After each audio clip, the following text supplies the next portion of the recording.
Hello, I'm Pastor Robert Summers of Mountain Creek Community Church, the church on the mountain, on Prayer Mountain in Southwest Dallas. And this is my lovely wife, Joanne, who has helped me.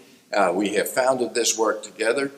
We have been asked 1,000 times, what's the story behind this place? Because it is a unique place. There's nothing else, absolutely nothing else like it in Texas that we know of. We're on top of the highest hill, overlooks Dallas-Fort Worth. And it's a beautiful wooded hill. We work with nature projects. We work closely with Texas Parks and Wildlife. They've been a real help to us as well. And so this place is a favorite place for hikers and mountain bikers, picnickers, but it's also a place of prayer. There are people out here night and day praying, groups praying, individuals praying. And so, well, what is the story behind this place? Well, it's a miraculous story. The first, if we go back to this time, I remember seeing an article in the Dallas Morning News about a big development company coming in. They were going to develop something as big as, for instance, Las Colinas. That's a huge development up in North and West Dallas. Big, beautiful development. They had pictures of office centers and parks and schools and neighborhoods and all that. And they were going to develop thousands of homes. They were going to develop for a population of about 65,000 people. That was their estimate.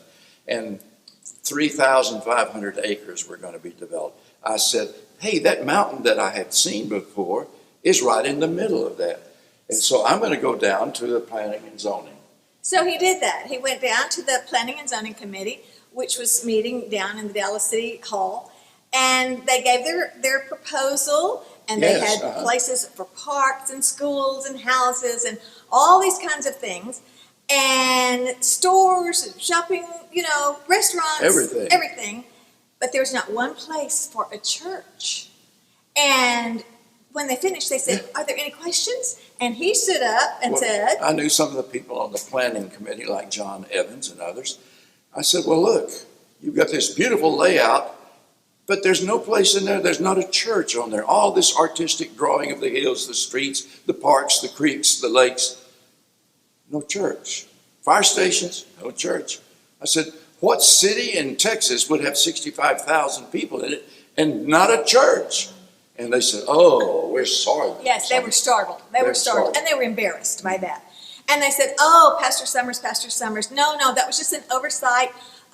We obviously would have places for churches. Oh, sure. We obviously will. So if you'll come see us after the meeting, we'll talk to you about giving you a place that you might build a church, or not giving to you, but selling you a place that you might build a church.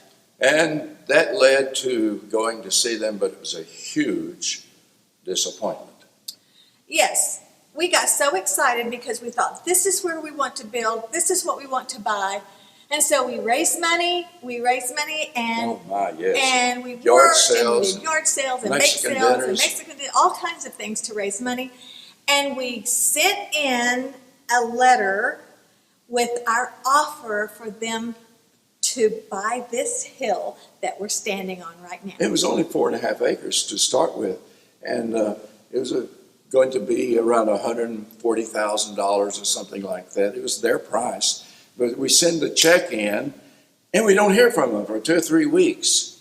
And finally, I get an envelope that had the check in it, no letter, just written across the envelope, not interested at this time. And we were just heartbroken. We were crushed. We were just crushed because here we've been announcing it and declaring it and saying it and praying over it. And remember, they gave their word in front of the city council that they would sell to a church, and now they've gone back on it. So I go down to meet the sales manager. By this time, they have a little sales office right in the middle of this development, and he doesn't even look up at me. He is bored.